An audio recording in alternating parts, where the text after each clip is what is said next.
মৌলির সামনে বানি সিওর চেয়ারে বসলে রেগে যায় মৌলি। হ্যাঁ বন্ধুরা, এমনটাই দেখা যাবে। বিস্তারিত জানতে ভিডিওটিতে লাইক দিয়ে চ্যানেলটি সাবস্ক্রাইব করে শুরু থেকে শেষ অবধি দেখতে থাকো।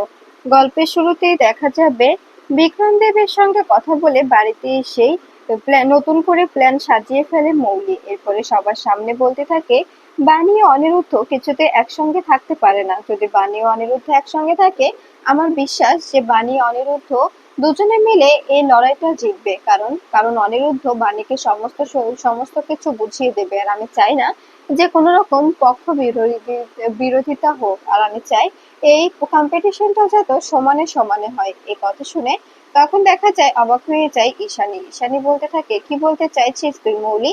তখনই মৌলি বলে, আমি এটাই বলতে চাইছি যে যে কয়দিন না এই কম্পিটিশন শেষ হচ্ছে, সে কয়দিন বানি অনিরুদ্ধ একসঙ্গে থাকতে পারবে না। কিছুতেই আমি একসঙ্গে ওদেরকে থাকতে দেব না। এই কথা শুনে তখন দেখা যাবে অবাক হয়ে যায় অনিরুদ্ধ। অনিরুদ্ধ বলতে থাকে, তুমি কি ভেবেচিন্তে কথা বলছো মৌলি?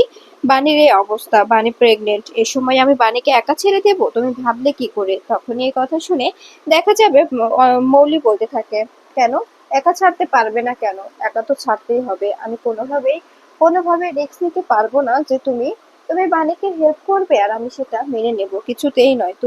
তুমি বাণীর সঙ্গে কিছুতেই এক ঘরে থাকতে পারবে না, এবং ফোনেও কোনো রকম কোনো যোগাযোগ করতে পারবে না, এবং বাণীকে কিচ্ছু বুঝিয়ে দিতেও পারবে না। বাণী যে কদিন না কম্পিটিশন হচ্ছে সে কদিন আমার সঙ্গে থাকবে বাণী। এ কথা শুনে তখন সাথী বলতে থাকে, তোমার কি মাথা ঠিক আছে মৌলি? তুমি এই কথাগুলো কি করে বলতে পারো? এরপরে মৌলি বলে, আমি যা বলছি একদম ভেবেচিন্তেই বলছি। বাণী আমার সঙ্গে থাকবে। কোনোভাবে অনিরুদ্ধ ও বাণী একসঙ্গে থাকতে পারে না, আর আমি সেটা কিছুতেই অ্যালাউ করবো না। তখনই বাণী বলতে থাকে, ঠিক আছে মৌলি, তুমি যখন সন্দেহ করছো তবে তবে তাই হোক। আমি তোমার সঙ্গেই থাকবো। মাসিমণি, ফোনটা নিয়ে নাও। এরপরে দেখা যাবে ফোনটা সাথীর হাতে দিয়ে দেয় বাণী। বাণী ফোনটা দিয়ে বলতে থাকে, ও যেমন করে চাইছে তেমন করেই হবে, কিন্তু কোনোভাবে ও আমাকে হারাতে পারবে না। আমার নিজের প্রতি নিজের বিশ্বাস আছে। আমি নিজেকে প্রমাণ করে দেব যে আমি কখনো হারতে শিখিনি, এবং আমি কারো সাহায্য নিয়েও জিততে চাই না। এরপরে সাথী বলতে থাকে, যখন বাণী নিজে নিজে এই ডিসিশন নিয়েছে, তখন বাণী অবশ্যই দেখিয়ে দেবে। মৌলি, তুমি বুঝতে পারছো না, বাণীর সঙ্গে তোমার এরকম একটা টেক্কা নেওয়া উচিত হয়নি। তখনই মৌলি বলে, আপনাকে এতটা ভাবতে হবে না, আমি যা করছি একদম ভেবেচিন্তেই করছি। এরপরে দেখা যাবে অনিরুদ্ধ বলতে থাকে, তোমাকে তোমাকে কিন্তু এটার জন্য পস্তাতে হবে মৌলি, তুমি কাজটা একদম ঠিক করলে না। তখনই দেখা যাবে মৌলি বলতে থাকে, আজকের পর থেকে বানি ও আমি এক ঘরেই থাকবো। অনিরুদ্ধ, তুমি সেই ঘরে যাওয়ার কোনো রকম কোনো চেষ্টা করবে না। এই কথাটা যেন মাথায় থাকে। তখনই অনিরুদ্ধ বলে, ঠিক আছে, তুমি যেহেতু এই ডিসিশনটা নিয়েছো, এই সিদ্ধান্তটাই তো মেনে নিতে হবে, তাই তো? আগে আগে এই সিদ্ধান্তটা মেনে নিই, দেখবে বানি সবাইকে দেখিয়ে দেবে যে বানি একাই সমস্ত কিছু করতে পারে। মানে কারো হেল্পের প্রয়োজন হয় না। হেল্প ছাড়াই বানি সবকিছু করে দিতে পারে। এ কথা শুনে তখন দেখা যাবে মৌলি বলতে থাকে, আমি তো সেটাই দেখতে চাই যে বানি কি করে একা একা সবকিছু করে, সেটা আমি দেখবো। যদি সত্যি তুমি হেল্প না করো, তোমার হেল্প ছাড়া বানি এই কম্পিটিশনটা জিততে পারে, আমি কথা দিচ্ছি আমি নিজে এখান থেকে সরে দাঁড়াবো। আমি বাণীকে নিজের চেয়ার ছেড়ে দেব।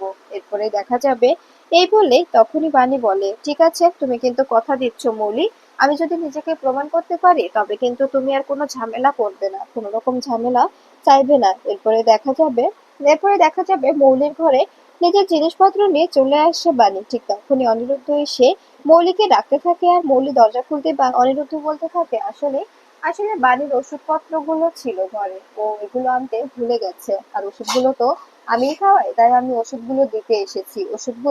ওষুধগুলো বাণীকে সময় মতো খাইয়ে দিতে হবে। এই কথা শুনে মৌলি বলতে থাকে, তুমি এই ওষুধের বাহানায় বাণীর সঙ্গে দেখা করতে এসেছো, তাই তো?